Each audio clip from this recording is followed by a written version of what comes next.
कोई भी जिंदा नहीं बच पाया था इस 3 मीटर लंबी लकड़ी के रास्ते से, क्योंकि इसके नीचे लगे उपकरण जैसे ही वजन महसूस करते तुरंत जाल शुरू हो जाता। इस जगह से गुजरने के लिए आपको रास्ते के अंत में लगे बटन को दबाना होता।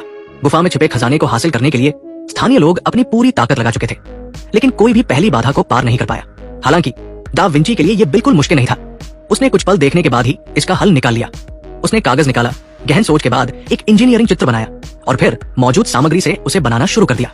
पलक झपकते ही दुनिया की पहली बिना इंजन की गाड़ी तैयार हो गई। अब बस ट्रिगर दबाना था और गाड़ी आसानी से आगे बढ़ सकती थी। सब कुछ व्यवस्थित ढंग से चल रहा था, लेकिन अगले ही पल एक अनहोनी हो गई। ढलान की वजह से गाड़ी आगे नहीं बढ़ पाई। दा विंची ने बिना घबराए रस्सी से बांस को ऊंचा किया और आसानी से ऊपर के बटन को छू लिया। इस तरह सभी पहली परीक्षा से गुजर गए, लेकिन जैसे ही वे आगे बढ़े उनके सामने एक संकरा रास्ता आया जिसके बगल में हजारों फीट गहरी खाई थी। दा विंची ने जब उस रास्ते पर कदम रखा तो देखा कि सामने के दरवाजे पर कई ताले थे। उसे तुरंत समझ आया कि स्थानीय रानी की चाबी ही इस पहेली का जवाब है। उसने चाबी डाली और घुमाई, लेकिन पत्थर की दीवार से पानी रिसने लगा और नीचे का पत्थर पीछे खिसकने लगा। इस भयानक दृश्य को देखकर दा विंची को एहसास हुआ कि उसने गलत ताला चुना।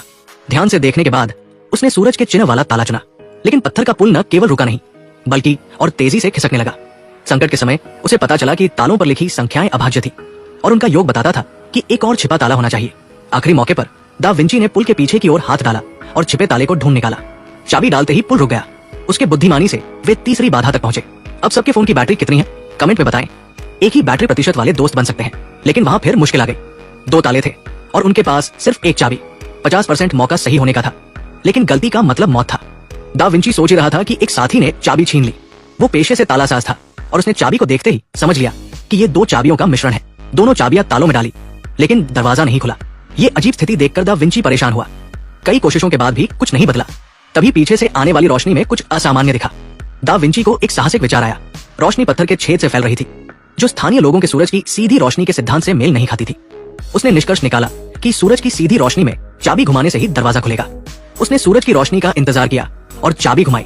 दरवाजा धीरे धीरे खुला और वे तीसरी बाधा पार कर गए, लेकिन जैसे ही वे रुके दरवाजा फिर बंद हो गया। इसका मतलब था कि चाबी को लगातार घुमाते रहना होगा। मजबूरी में उन्होंने 2 साथियों को वहां छोड़ा और दा विंची की टीम आगे बढ़ी।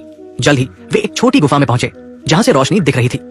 रास्ते के अंत में वे पहाड़ की कमर पर थे, जहां नीचे भयानक गहराई थी। बिना पंखों के भागना असंभव था, लेकिन ये दा विंची को रोक नहीं सका। स्थानीय लोगों के पीछा करने से पहले उसने पैराशूट बना लिया। सभी ने छलांग लगाई और इस खतरनाक जगह से बच निकले।